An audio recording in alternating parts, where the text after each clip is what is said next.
thinking. We're live. Woo! Welcome. Hello, everyone. Thank you for joining. I think we're gonna hang out here for a bit to make sure people get on. But as always, it's myself, Erica, joined with Jared and Joanne, 3 creative recruiters who all happen to be in New York City area, slightly upstate for some of you. And then today we are joined by Frank Harris, who is actually someone on the product side. So I think we've all been looking forward to this. I'll have him do a longer intro, but he's cool because he's had, both 3 things, engineering to design to product in his life on the sort of in-house side of things, starting out over at Google. I think he's got a bunch of great stories about that. And then how he sort of transitioned to product and now still something else. So we're going to talk about maybe what's next for Frank. But Frank, do you want to say hello? Sure. Hello. Oh, go ahead. Hello, everyone. Hello. No, it's great. It was a perfect. We're awkward. No, perfect. We didn't drop the. It's unfiltered and awkward. It's great. It's great. It's unfiltered. That's what I hear. That's it. Nailed it. Now the that brief. segue, huh? Yeah. No, I'm super jazzed to be here. But yeah, just a quick background about myself. I began my career as an engineer. I still write code today. No one pays me to write code. That's the only difference. But I began my career as an engineer, and then I moved to New York about 16 years ago as a designer at Google, and that was incredible. And then I went to the dark side of product management, and kind of been there ever since. Kind of feeling my way through, trying to figure out what a product manager is, what makes them great, how to motivate them. Kind of the role that they play on teams. But yeah, I mean, that's just super high level. That's me in a nutshell. I'm open to answer any questions folks have. I love that. We can talk about why product managers are challenging to work with. We can talk about what product managers really think about designers. Whatever you guys want. I'm open to it. I think that's great. Yeah, I mean, we don't always have PM guests, and I think it's such an important part of product design specifically, right? So it's nice to have access. Yeah, we don't have access in this to you arena, in this format, which is great. But Erica, we always like kicking off with some questions. So I think we wanted to ask, where are people calling, phoning, logging in from? We would love to know. Jonathan, Yash, anyone, let us know where you are. And then Joanne, what was the other question that you had just said about the? I don't know. Well, since y'all are mostly an audience of designers, we have some product people too. We got Will always shows up. He's a product person. I don't know if Will is here, but if you're here, Will, hello. And other product people, of course, are always welcome. Mm-hmm. But since I think the majority of our audience is designers, hi, Powell. How do you feel about your relationships with product, your specific individual relationship? So 1 being contentious, and then 10 being just Lucy and Desi Arnaz, just in love. Just in love. I guess finishing, great. Finishing each other's sentences, maybe, right? Your mind melding. Love affair. Okay. Yeah. 10 is this, and 1 is, okay, not getting along, not so good. And be honest. Yeah, be honest. Because I definitely speak to designers that, don't always have great things to say about the product partners that they have, or how they feel maybe a company sets up, the relationship between design and product.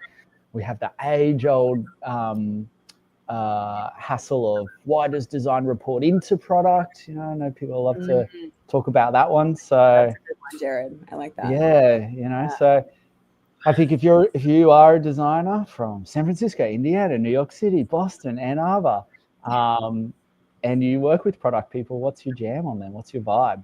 And don't take it personally, Frank. It's not necessarily about you. I think he wants. I felt it all. You know, I've been on all sides of it. Be unfiltered. Be unfiltered, our viewers, please. Yeah. I'm curious. And I love that people are calling in from so many different places. We got Powell. Hi, Powell. Welcome back. Yeah. NYC. You legend. Yeah. Jameson from Boston. I'm going to Boston next week. Okay. You should meet Jameson. I know. I'm going to be traipsing around with my first ever friend that I made in New York. She's like, oh, really? Yeah. Such a good friend that she left New York. Well, she's from Boston. She came down to New York, but she was like, I have this Yankees lighter, and everybody in Boston would just slag her for it all the time. Oh, nice. So she's like always like a New Yorker. We got Leslie in San Francisco. Hello. Chad Weatherby. Hi, Chad in Philly. Pradnya in Indiana. Love that. Mostly US today. Mostly US. Yeah. Sometimes we have some of our international friends. Yeah. Suze, we got another Boston. Hi. Matthew Marco. Frank, what would you say your relationship with design is out of 10? Let's get this going. That's a good one. Flipping the tables. Yeah. Yeah. I mean, Powell just asked that question too. Okay, great minds think alike. Thanks, man. Okay. Yeah. I mean, nice. Be honest. Yeah, look at it varies, right? There's at its best when I work with designers, I feel like a true partnership. Yep. Right. And I feel like working with them and talking to them about maybe product strategy or what's on my mind is beneficial to me. Okay. Right. Like it helps me think through the work and what we're trying to do and how I'm trying to change consumer behavior. At its worst, it feels like not a great handoff. Yeah. Right. Okay. It feels transactional. Right. It feels like we're jumping into design, or I'm being asked to join like a rigid process, right? Or like an existing playbook, right? Like I want to co-create. I want things to be messy, like in a generative way, right? Yes. Okay. And maybe that's because I was a designer or because an engineer that I want lines to be blurred and highly collaborative. That's what I crave for in a partner. Like I think of him as a true partner. Right. Right. So it can vary.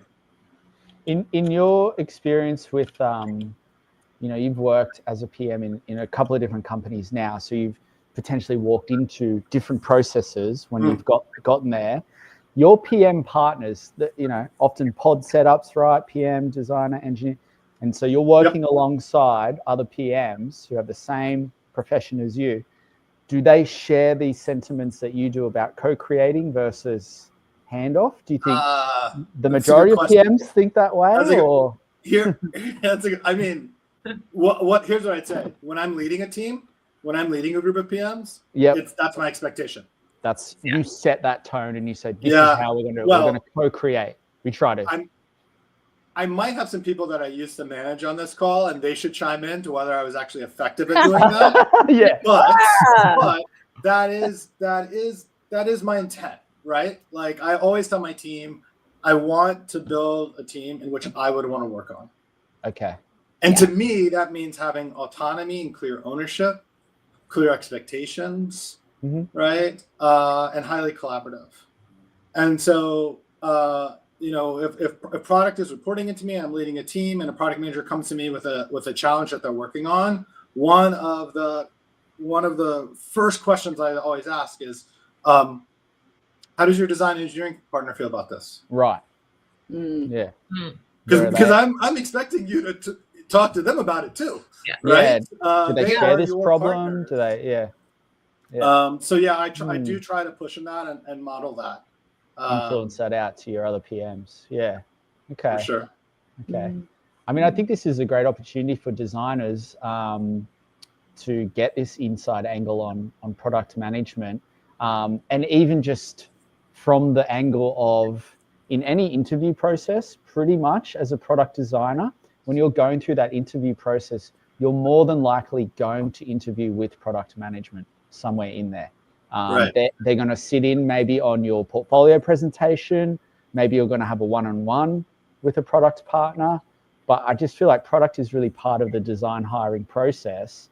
And that's another person you need to get along with really well. Yeah. Here's your chance to learn how to impress a product manager. Yeah. I mean, for me, and I say this with like love. Right?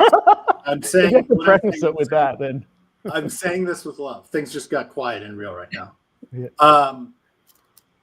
I think if I were to think about product management, design, engineering, I think one of the differences that I see between those three teams is designers tend to have a stronger point of view on what their process is and their craft versus the other disciplines.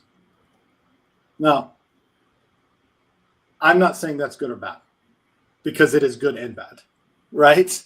But it can make it difficult to connect with a role that is it can make it difficult to connect with others that are not designers. Interesting. Yeah. And then that can get in the way of that collaboration. So I like the best designers that I've worked with can figure out how to bridge that gap, to figure out how to bring others along. And they're not sacrificing quality or their process, but instead they recognize they're talking to a different audience. Okay. Right? Mm-hmm. One that they value, one that they want to be part of the conversation, right? But recognizing that they might need to accommodate them in some way. Or share their work, or share their reasoning, or try to better understand a PM's point of view or the PM's motivation. I do think sometimes design can just be a little rigid in their process. And again, I think it comes from the best. I think it's great intent. I just think it can get in the way of collaboration and blurring lines across a team. Does that make sense? Yeah. I mean, what are some like practical, actionable ways that designers can bridge that gap? Can be more flexible with their process? How can they forge really awesome relationships with product? Specifically, like if they're going to a meeting, like what can they do? I think it's so everything I'm going to say here, I think PM should do as well. Just to be clear, right? Like it's not like it's only one team's responsibility. We all share that responsibility. I think sometimes design works in isolation. Okay. Right. And I think as much as designers can show not only their work but their thought process, and maybe understanding and aligning with product on goals and assumptions as early as possible, right? Like one thing that I always ask my PMs to do whenever we're doing any sort of planning or collecting ideas is to write a one pager, and the first section of that one pager is always assumptions. And it goes something like some form of like assumptions, like opportunities, which are things we could do, and then like recommendations on what we should do. And whenever we sit around and we discuss that one pager, we spend the appropriate amount of time on that first section of assumptions. Because if you are not aligned on assumptions, everything else is just going to be like gears grinding, right? Yeah. And you might spend 2 whole meetings banging out on the assumptions. That's time well spent. Okay. Right. And so I see sometimes that it's clear that a team might have jumped over that step as they move in designs or user research, or like, it's like, well, wait a second, I don't know if we're on the same page. Right. And just to understand what assumptions means, can you give some sample assumptions of what might have cropped up? Yeah. So, it could be everything from like the North Star metric. Like the reason why we're building a particular feature is to generate buzz from influencers. It's not to generate revenue directly, as an example. Buzz right? is the metric we want. We want a signal. Totally, right? We want people to talk increase in buzz. Yep. Right? Like when I was at Etsy, one of the features that I inherited when I was there was the ability to search Etsy by color. And it was like this, it was a Flash app that was built by like one of the founders of Etsy. It was like classic. It was terrible. I mean, it was terrible, but for like 4 years, every press article that was ever written about Etsy talked about this. Wow. Oops. Okay. Yeah. Right? Now, I'm not suggesting the reason why someone created this feature was for press, right? But when we eventually shut it down, and part of the reason when we were thinking about like what's the value of it, someone's like, well, no sales come from it, and that's like, okay, true, no sales do come from it. However, it's kind of part of Etsy's like, you know, ethos of this like fun online flea market to like explore, you know. So I say that because the assumptions really help guide the work. And how you might evaluate if something's working or not working. So I think North Star metrics, sometimes people have like, they might say goals or like anti-goals, right? That could also be an assumption. The amount of time you have to spend something. I'm assuming we're only able to work on this for 2 sprints. Okay. Like, therefore, we need to. Right, exactly, right? Like, if we're not on the same page there, like I might see design explorations that are completely different, right? What could be another assumption? We believe the persona that we're going after is X. Now, that assumption could have come from an executive that may or may not be right. Actually, right? Right. So it may not be research. It might be just like a idea. Totally. It might come from a strong opinion, right? And so maybe we want to challenge that. Yeah. Right. Okay. It sounds like with a lot of this too, this is really around like this co-creating thing that you touched on earlier, and having them all in the same room right at the start versus maybe product making these decisions, deciding on these assumptions, and then handing that later to say your design partners and saying, here you go, cool, we figured it out, so now you're gonna do your next part. So no, let's start together at the start. Yeah. And I think that's right. Again, I try to challenge my team on like, tell me about the project in the last 24 months that you've enjoyed the most. Right. Why did you enjoy it so much? Yeah. Right. Like why was it great? What was the connection like with the team? Did your work feel valued?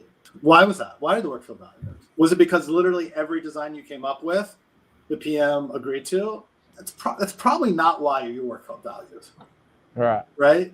It probably wasn't like that easy of a slam dunk. I actually sometimes feel like when you don't have any friction working with someone, those are not the best experiences either. That'd be too superficial. What are you looking for in those answers? When you ask somebody, like, what was the most exciting project you worked on in the last 2 years? What are you looking for? And what are you kind of gauging things on? I'm looking for them. I'm looking for them to have the ability to kind of reflect on what collaboration feels like, what successful collaboration feels like, and then talk about the behaviors that facilitate that make that easy, that might make that hard, right? That's what I'm looking for. Okay. You're not necessarily looking for like, oh, this was a massive success with like great, KPIs, whatever else. It's like really kind of more the process and how they work through. I mean, it could be KPIs, but I mean, KPIs are measured at the end, right? I mean, yes, you can measure them, but I mean, like, there's a lot of time that we spend with people in our days that are about the lead up to being able to launch something, right? The largest part of the journey is the creating part.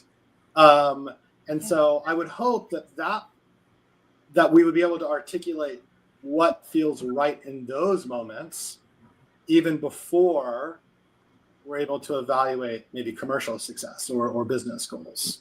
Like, what are one thing we talked about at Etsy and other places, like when I run a lot of experiments, is initially at first our intuition is usually pretty terrible, right? Well-intentioned but terrible. and Cool. you learn by doing experiments. Yep. And there's no such thing as a failed experiment unless you learn nothing from it. Right. And so over time you build and build different ideas, intuition, and you start understanding the problem you're solving for to a degree in which you couldn't from the sidelines where you started. Okay. So how do you be successful when you run experiments? You create an engine that makes it really easy to run experiments. To run them, to crank through them, yeah. To crank through them and to evaluate them, right? Instead of it being like this precious thing. If you can only run one experiment, like it's just, like you don't even invest in trying to run the experiment at that point. Right? How many, sports metaphor, how many swings at the plate, right? How do I increase my swings at the plate? And so I think part of like trying to understand like what works with collaborating with others and what isn't is trying to increase those odds, right? To create those better conditions in which it can lead to successful outcomes. Yeah. What would you go back and tell your designer self after all these years as being a PM? Because you talk about tension. We know that sometimes it can feel like this strained relationship. I know when we caught up the other day too, you would talk about how much you'd learned since becoming a product manager. But if you could go back to your old designer self and maybe give them tips on how to better collaborate with PMs or how to play nicer, where would you tell former Frank to start? Where would he start? Where was he getting it wrong maybe? At my worst as a designer, I could have been more curious about my product manager's motivations and intentions. Okay. I think I probably made too many assumptions. Hey. Right? Assuming about does. what those were. And that's like pretty dangerous. Okay. I think that like probably the worst thing that I ever did to a PM when I was working at Google, and I'm sure I'm not unique in any of this. Well, maybe what I did was unique, but the feeling I'm about to describe is nothing would drive me more crazy when I was a designer than when a PM would send me a mock of something that they did. Right. That you're just like, what are you? I mean, I'm just like, how dare you? Get the fuck Stay out in your lane. Right? Yeah, I'm just like, because the design they would always send me would be some cherry picked state. Right. And I'm just like, cool. But like, what about the other 500 states? How is someone going to get here? Where do we take them afterwards? Like, if you want to do design, cool. Like, let's get in the trenches with me. Okay. Don't just do this like cherry pick thing. And so I want, so at Google, as you would expect, has like this IT help desk where you could like submit tickets. And I want to submit it, and you can submit tickets to have someone else. Like if someone needs like access to a particular system, I might be like, hey, Jared needs access. He's on my team. He needs access to the system. Like make it happen, right? So I totally abused the system, and I created a ticket to go to the PM's desk to uninstall. They were using Photoshop. Yeah. And I mean, that was like the passive. I'm like 27 years old, right? Like the most passive aggressive thing. The ego on this guy. It's unbelievable, right? And I get a message from the PM. Why is tech stop at my desk? And I was like, don't you ever send me another design. Don't do that. That's terrible. Don't do that. But I the point across. It's really bad. No. Like I'm very embarrassed. I mean, it's funny, but I'm embarrassed by it.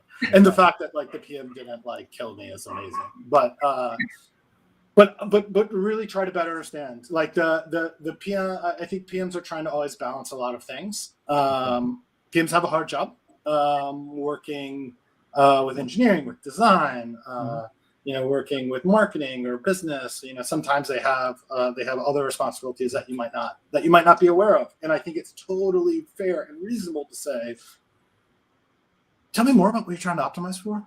Yeah, what's the goal here? Because like we talked about this problem and I'm going in this direction, but when I'm a designer, when I present it back to you, it doesn't feel like it's landing. Yeah. Right. So like, Like, what am I missing? That's a question I love to ask people when I'm working with them. Like, what am I missing? Where's my blind spot? I'm sure I have a blind spot here. I'm sure you see something that I don't see. I would like to better understand what you're seeing, right? And I think that's like kind of a bit more of a graceful way to kind of get in their head a little bit. Right. And I also think that's language that says like, hey, I want to be your partner. Right. I want to collaborate. I want to collaborate, right? That's the sentiment. That's what you would tell former Frank is like, hey, sure. Be open to collaborating a bit more. Do this together. Well, I wanted to collaborate, but I wanted to collaborate in my particular way. Right. Oh, the design process, your process. Right. Yeah. It's like uncollaborative collaboration. Totally. And it's just like so I think I needed to be more curious about their way. And to be fair, they might not even have a way. They might be trying to wrestle with what the way they're not is, sure what's happening. Yeah. Yeah. Okay. I like what Jameson just wrote in the chat. He says, when a partner from another team sends me amateur designs, I take it as an invite to bring them along with us. I always say we're all designers. Some of us just have way more practice at it. Let's collab. That's a good way to spin it, Jameson. Good attitude. Yeah, very astute.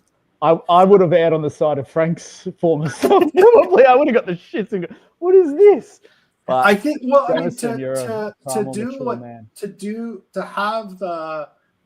I don't know Jameson, but to have for Jameson to have that point of view, like you also have to be vulnerable. Mm-hmm. Okay. And that's like that can be super hard, especially early in your career. Yeah. Right. Or if you feel like your org or your feature or your function isn't well valued, like it's hard. It's hard to be vulnerable then. Yeah, you don't want to show any weakness because you already feel behind the 8 ball, right? Right. Yeah. Now I feel you're starting to tread close to that territory of design versus product and feeling like they're not able to do what design does in some way. And it's this fine line of like, how do you collaborate but not let product maybe rule the roost necessarily? Well, I mean, product's the CEO of every feature, right? Yeah. I hate that. Yeah. Right. So, and that's that. I mean, it's not true. Yeah. Not true. And maybe designers are arriving at the pod already thinking that that's what they're up against. So yeah, I don't know. Yeah, I mean, I think maybe what design maybe designers realize this, but I think that look, the grass is always greener, right? Like design feels like sometimes I've heard things like design feels like they're not in the room or their work is not as valued or they're not making the product strategy or no one can hear them on their product strategy. Yep. That the PM is like the CEO of the product or whatever. I'll hear PM saying, I can't get the designer on board and me writing Word documents is not going to launch this feature. Yeah. Yeah. Right? Like, both sides feels like the other one has like this asymmetrical power over them. It's not. Yeah, I hear you. Product can't be successful without design. And vice versa, yeah. I mean, both sides. It's really like we're talking a lot about like communication skills, right? Yeah. So I guess like how do you improve your communication skills like on your teams? I know a lot of right now, like the recs for hiring designers, hiring product people is strong collaboration and strong communication skills, right? But I think you had told us maybe yesterday about something that you did like to improve your communication skills. So could you talk about that? For sure. Yeah. I mean, we say it so often that you have to have strong communication skills and collaboration skills. It can almost kind of become like meaningless because we say it so much. But I think the story I was sharing with you all yesterday, I guess was no concept of time. Proud dad of 2 small children, no concept of time. But I was at Google and I was working on Google News, and my main 2 stakeholders was the first PM of Google News and the person that created Google News. So the first PM of Google News was Marissa Mayer, and brilliant, absolutely brilliant woman, product thinker, like incredible. Learned so much from her. Also, like employee 14 at the company. That's all, right? And the person that created Google News was maybe like employee 60, and like opened up the entire like office in India. Yeah. So very, very accomplished, smart people. People have a tremendous amount. I have a tremendous amount of respect for. But I'm working on Google News, and I'm the designer. And every time I would try to pitch some new design that we were working on, I felt incredibly ineffective. Like, it was one of the lowest points in my career, and it shook me. It like shook me very hard, because it was probably my second year at Google, so I just moved to a new city that I'd only spent in a weekend, and before moving up. In some ways, I felt like I was more accomplished than my wildest dreams. You know, like my mom is an educator, and like my second job out of college, I'm making more money than she ever did in her career, right? And so it's like, so I have these signals of like, you're successful, you can make it in New York, you can make it anywhere, right? And another time, like I'm trying to communicate designs, and design is all about communication, and I am just failing miserably to people I have a tremendous amount of respect for. So like, this is like the mind fuck of mind fucks for me. There's no way I can feel good about myself, and I'm just like confused. And I sought out coaching and therapy, and that is when I learned for the first time that you really have to understand who you're talking to be effective. I'll take that a step further. You have to speak in a way that your audience can hear you. Mm-hmm. And I had not yet worked with the kind of engineering and product leader that Marissa and Krishna are. And so I was looking in my toolbox, you know, and I was picking up my tools that I'd been successful with all along, and I'm trying to use them, and all the effort in the world, terrible tactics, right? Ineffective, because they couldn't hear me. And so since then I've been trying, I really try to practice like a few things. One is trying to understand the way to like meet someone at their level, right? Asking questions about them, listening to them, being an active listener is like really helps with that.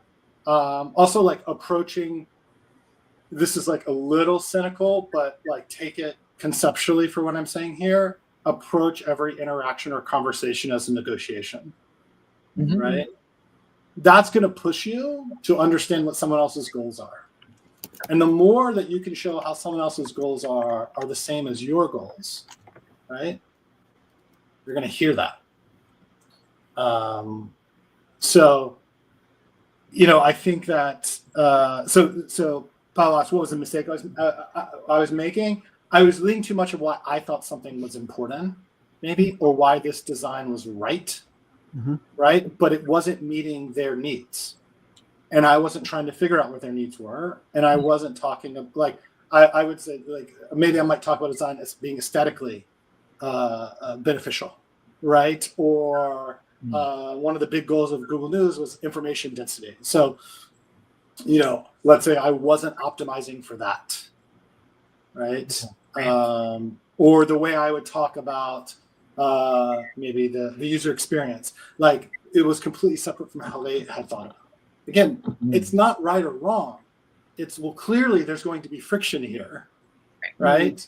And especially as you deal with more and more senior folks in your career, you get less and less time with them. Like individual, like they're smaller chunks, I guess is what I'm saying. And so you have to, like, the more you can be concise and tight on what you're talking about, the more beneficial it is. So, so I tend to think of communication as effort-related work that anyone can be good at it. You just have to put in time and have curiosity and want to kind of get better at it. That might not be a great answer, but that's it really is. How I think about it. it's such a thing, isn't it? I feel like it gets glazed over a little bit too much when we think about skills in our profession as a designer or as a pro. You think, okay, I've got 1 hour to improve my skills. How will I improve? I know I'll work on some new Figma plugins and I'll do some work on this chart. I don't know. The last thing you often think about is, I'll do some work on my communication skills and how to be a better active listener. Or, it feels so low in the ranking of skill improve or skills to improve.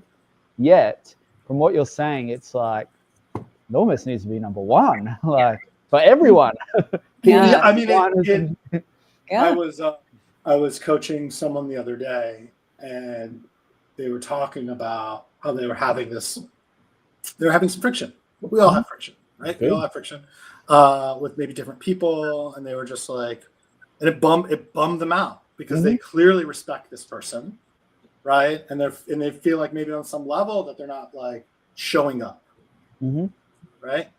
And I was like, well, how do you know you're not like showing up, right? Right. Sometimes we can get in our heads and we think we know what's happening and we don't know what's happening. Right. And they were like, well, I've kind of gotten some feedback from my boss or from this other person, kind of related to it. And they're like, is so-and-so like, they ask if I'm like angry or like if I'm upset or if I'm like frustrated or whatever. And I was like, what's like interesting to me about that is they're not talking about your content. Right. It's a delivery. They're not talking about your ideas. Yeah. Yeah. They might love your ideas. Or maybe they don't know what your ideas are. Yeah. But like it's for some we're still like unpacking this, but it's like, to me, that's like it happens all the time where it's like your ideas won't even get to the point where they might even win on merit if there's tension and collaboration and delivery. Yeah. Such a good point. Yeah. And this is a whole tangent. I see it all the time with like even just cultural differences. I'm Australian. Sure. I've had it recently with a couple of things where companies have said, we can't tell if that designer's really interested in us, when they interview with us. And I'm like, they're Australian, mate. They're not, they're not jumping out of their skin about anything. Like they're cool, calm, they're just chill. Don't take it. And then it's like grabbing an email from them where it says, hey, I'm really excited about this opportunity. Thanks so much for setting me up with them. I'm like, it's just communication style. It's okay. Maybe it got lost in translation, but yeah. That's a tangent on the culture, but it just is that point of delivery and of communication.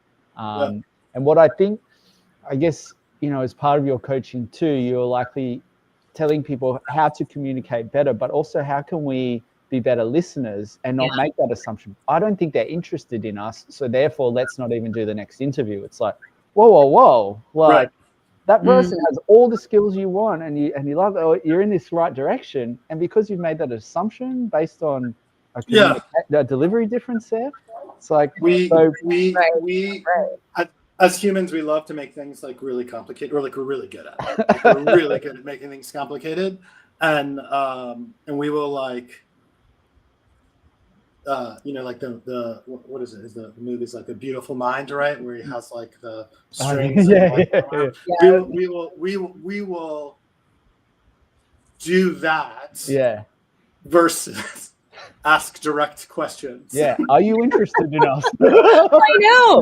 Well, I love the story that you told us, Frank, yesterday when we all had our little pregame meet where you said you were racking your brains, like, how do I communicate with my team or these people that I have to collaborate with, and maybe I'm having a tough time doing it. And you're doing the John Nash thing, and you're trying to figure out every which way. And then finally, it's like, I think it was your coach or something said, my coach. Why don't you just ask how they want to communicate? It's like go straight to the horse's mouth.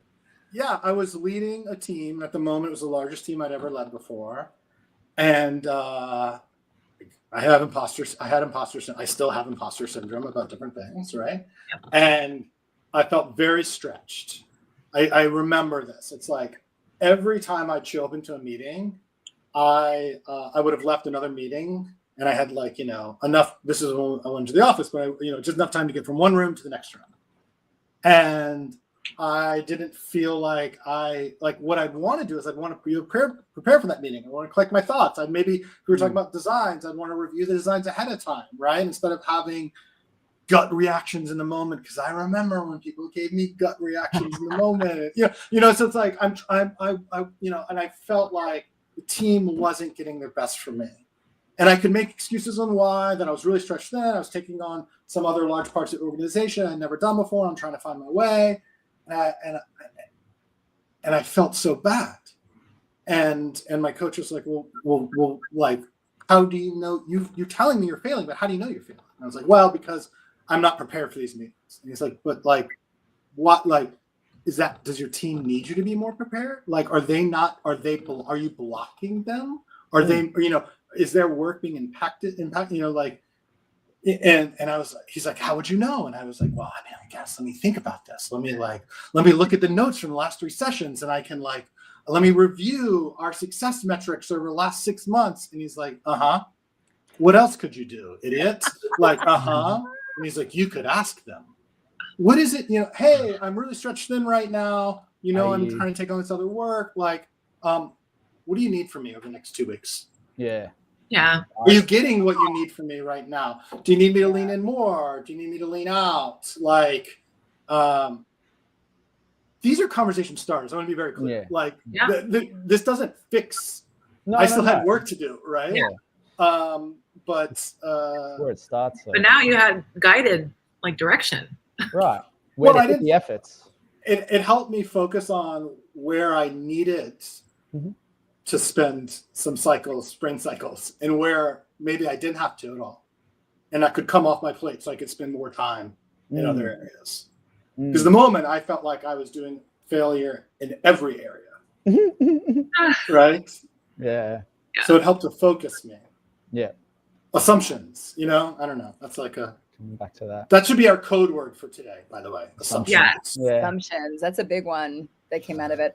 We have about 17 more minutes left in our live stream. So I thought maybe we could turn it over to the audience members and your questions. We've been kind of doing it a little bit as we go along. Yeah. So everybody in the audience, please pop a question into the chat of things you'd like to ask Frank. Should we also announce? Yes, I was also going to say too, Frank, why don't you tell us a little bit about your coaching, like what you're up to, and maybe how people could work with you? Yeah, for sure. So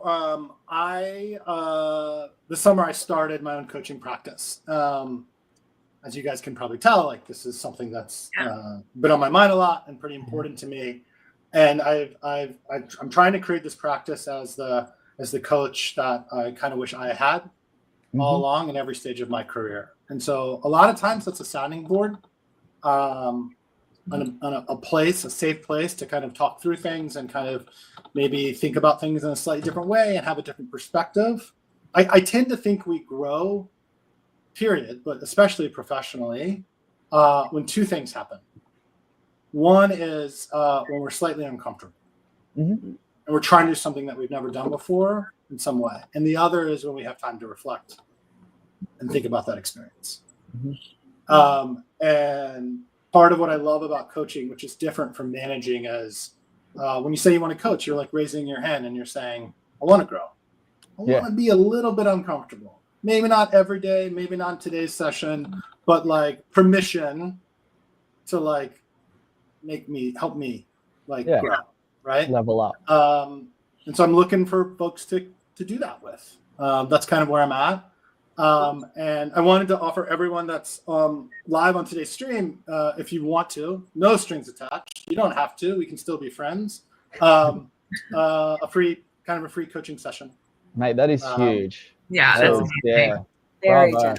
I really hope. I think I'll probably sign up for one. Do we get the opportunity to camera? Yeah. Anyone? It's all good. It's all good. But I think we have a link that we can share. Yeah. Yeah. We'll share that link. Did you add a special word to your form? Or? Assumptions. Assumptions. Okay. That's the word. In the form, I think there's a question just to like what's the password or code word or something. Joanne just wants to make sure, and I think she's right, that like thousands of people don't do this. So assumptions or some form of that. I'm not going to grade that too hard, but like, okay. Yeah. Thank you so much, Frank. That is such a beautiful. That's huge. Yeah. It's really, I just really can think of nice. so many ways that I think designers, which is just because it's mostly our audience, right? But any people in this tech space can benefit from, having that insight that you've got, some of these communication skills you've touched on, the places you've worked, Etsy, Google, Slack, right? Yeah. Those are true. Yeah. It's been great. Yeah, these are amazing high performance environments. What makes an environment like that high performance, and how can any of these people potentially strive towards that? I think that's awesome. Yeah, I think really more than anything, it's like not process, right? It's the people. Mm-hmm. Yeah. And I remember when I joined Google and I went back to Washington. I was at Washington Post before Google, and I went in. I don't know. I came back to DC a few months after I joined Google, and some of my friends are like, "What's it like to work at Google?" And like, I'm curious, like, what's the process for this or that? Because I'm sure it's like so great. And I was like, actually, Google's processes are like kind of terrible, or they're like no different than this. It's the people. Secret sauce. Yeah, it's not. The people. Yeah. But within that too, do you think some of that, the way that such great things are achieved by Google News and things like that, is great people that are able to work together really greatly? I mean that again, that's when I've had the most fun. I've grown the most of my career. Like, I mean, maybe there's some story. I mean, you can read all these stories about like how that first products are built, or like the most successful products are built. A lot of survivor bias there, right? Mm-hmm. But like, I can't think, someone can remind me, but I cannot think of an example of one of those stories where it was like, and we hated each other. Right. The entire time, right? Maybe there was like, this person pushed me and was demanding. That's like fine. Like, again, that's how we grow. We're slightly uncomfortable, right? But yeah, I mean, I think you have to have, it feels foundational. Another way I think about this is, part of the reason why I love to work with people I've worked with elsewhere in my career, where I like to work with them again, is because so much time we spend in our jobs when we work with others to try to figure out what makes them tick. And to know that already, and then to actually just do the work is magical. Yeah. Shorthand. You can just get right into it. Yeah. I love that. I'm going to put a question in the chat. Everybody, you have this incredible brain in Frank here at your disposal. So everybody put a question in the chat. I'm going to put a question in that Powell had put in earlier, which is, how do you handle opinion-based decisions in a highly collaborative environment? Do you appreciate them or avoid them? Data decisions only? That's a good question. I mean, I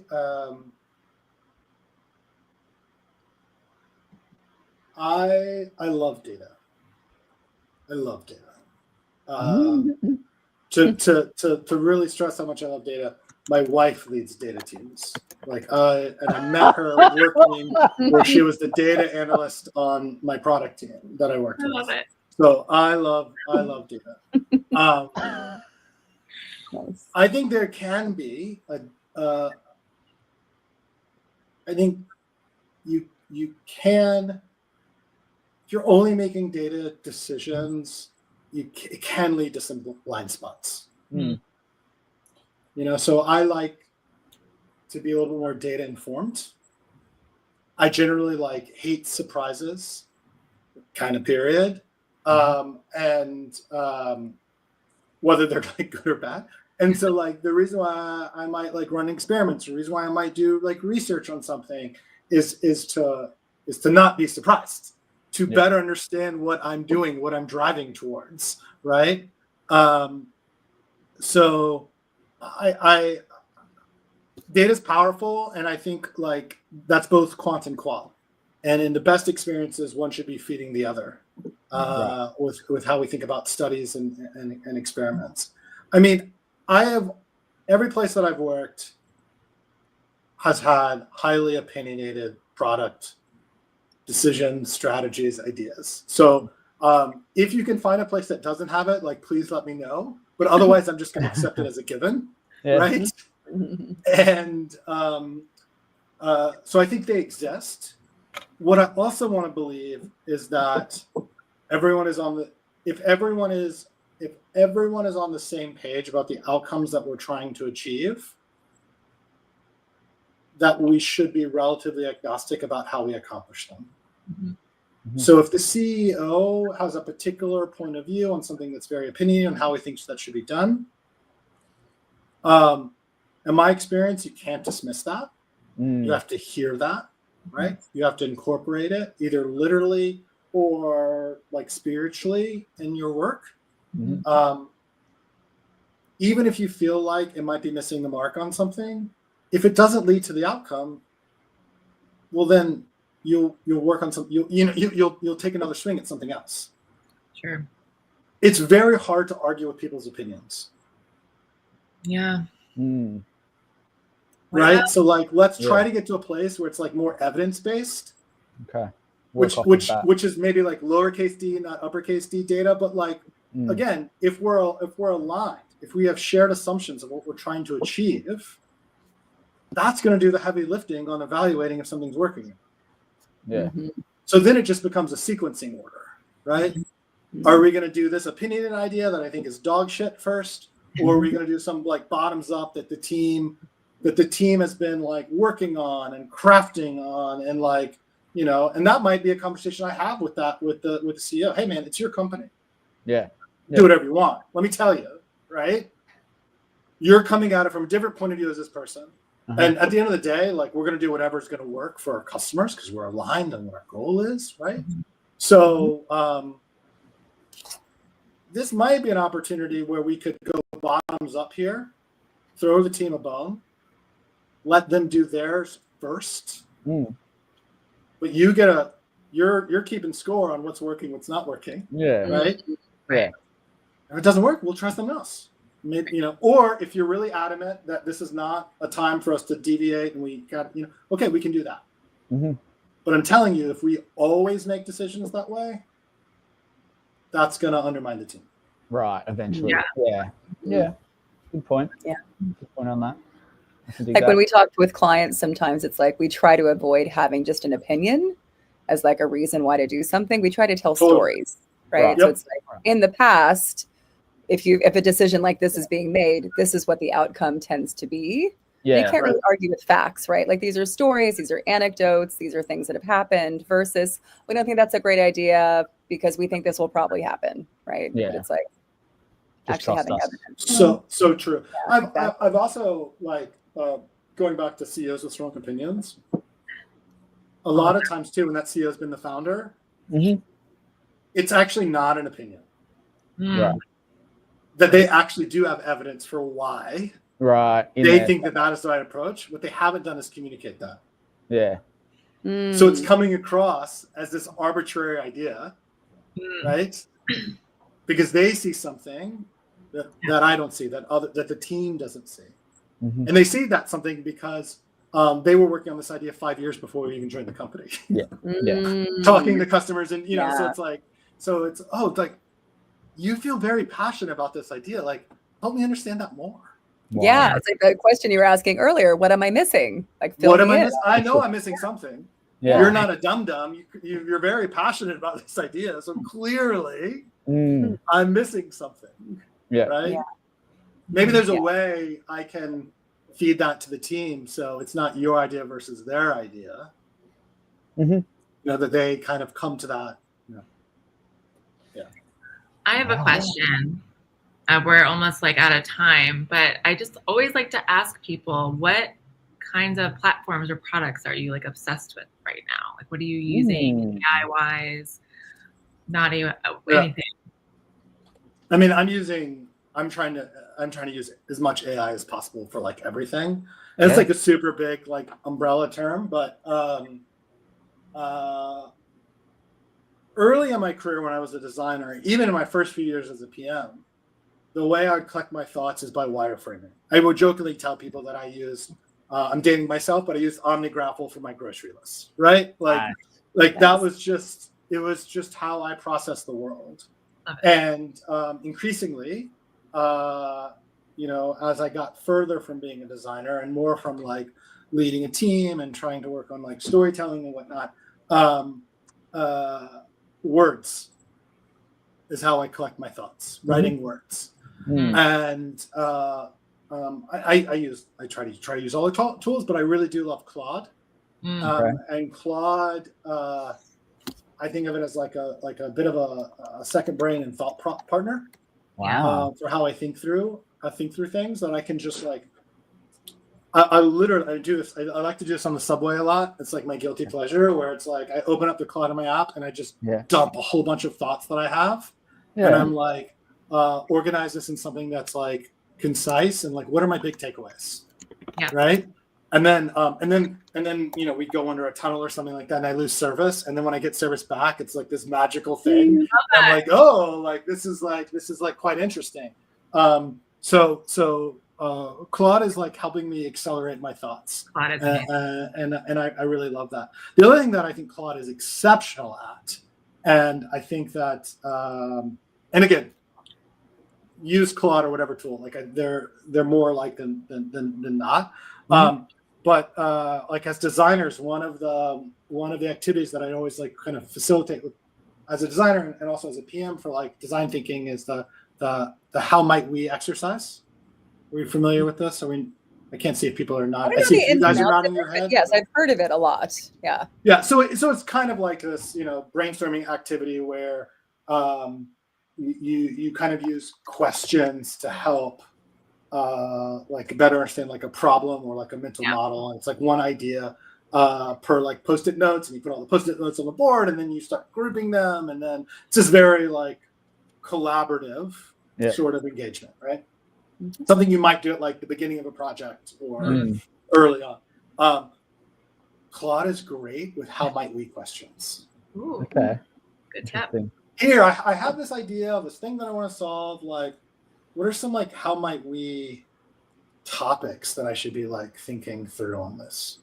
So then like it'll spit those out. Okay, let's like take 2 or 3. Let's go a level deeper in that, right? Sounds like a good prompt for some of this communication side of things too. How might I better? How might I, or like, discuss, you know, it's good. I think it's good at. It's been helpful for me to see like, to be more concise and like clear. In some thinking, but also other perspectives. I like that it's might as opposed to should. Right? Like, no, that's like, exactly right. Right? It's like it leaves an openness. It's a freedom of thought. It feels really good. Yeah. I love that. I use ChatGPT for similar stuff. I haven't done Claude full yet, but I know a lot of people who love it for this. I love writing, and I like to edit. Like my whole thing on AI also is I want AI to do everything, but I want to make these executive decisions and like strategy choices and help edit it at the end. But if I sit there and try to think of something, it's going to take me a couple hours. Like I'm going to get also really distracted. So that's why I'm using AI, honestly. I don't use it for anything. Okay, all right. So I'm going to give you something, Jared, just for you to think about. Right? So one of the cool things about Claude is they have this concept of projects. Okay. And so you go into Claude and you create a project. And let's say you call that project like, well, I have one. I have a project called like long form writing. Things I want to write about. Right. And within projects, you can give context or like instructions that will be used every time you interact with an item in that project. Setting. So instead of having to like always kind of set the table with each new prompt, like you can have, you know, and so I upload writings that I'm proud of. Right. So Claude can understand my writing style or the way I think. And then when I ask it questions, I'm like, phrase it and sound like me. Speak Australian to You're like talking to yourself. Totally, right? And you can even kind of get meta on it where it's like, you upload writings, and you're like, describe this writing style. Boom, boom, boom, boom. Okay, now that's now your instructions going forward to always use that writing style. Yeah. Smart. Or like or like how can I make give me feedback on this essay that I wrote. What are my blind spots? What would make it more compelling? Do you trust the AI to give you good advice? Because I feel like the way that it writes, not if you've like fed it with your own writing perhaps, but I feel like if left to its own devices, AI writing feels really wooden. So do you trust it when you're like, hey, look, I'm judge me? I'm still in charge. Yeah. Mm-hmm. Right? Maybe it's a self-driving car, but I'm still on the driver's seat and I can grab the steering wheel. Right? This is just to accelerate the production of it. So I can, this feedback's not relative. Let me tell you what you don't know, Claude. Yeah. Right? And I will say, this is why this is a terrible idea, what you just said. Don't ever say this to me again. Right? You know, or whatever. And bad Claude. Yeah. But it's like, I think the way that, the thing that's exciting, one of the things that's most exciting about AI to me is that the time from like idea to delivery of whatever you're writing, app, whatever, is crazy compressed, or can be in this new world, right? It's not about us changing our expectations of what things are supposed to do. It's what once took a lot longer is now can be done in seconds or minutes or hours. And what that then means is we can put it in other people's hands faster. We can learn from it. We can iterate on it more, right? And like that. Yeah. When I started as a designer, and you created designs, you would have some sort of review where you review these flat 2D designs, and then that led to to creating prototypes. I worked at a company that created prototypes, right? And that was a better way to experience a design. We always would say things like, let's do user research, let's do wireframes, let's do prototypes, because it's cheaper than writing code. We don't want to have to throw the code away. It's a lot easier to rip up a sheet of paper. Code gen with AI, I think, is kind of pushing that a little bit. Like maybe it's not necessarily easier than just writing code, because code can be written by AI. I don't know. It's just like, to me, it's just like an evolution of like compressing idea to like interaction or trying something out. So that's how I try to use it. I don't blindly like send things. Cool. I have to pop. I have to time. Let's wrap it up. Yeah. But Frank, thank you so much for being here. It was such of course. Having you. Yeah. Till next time. Have a good one. All right. With Frank. Bye. Cheers.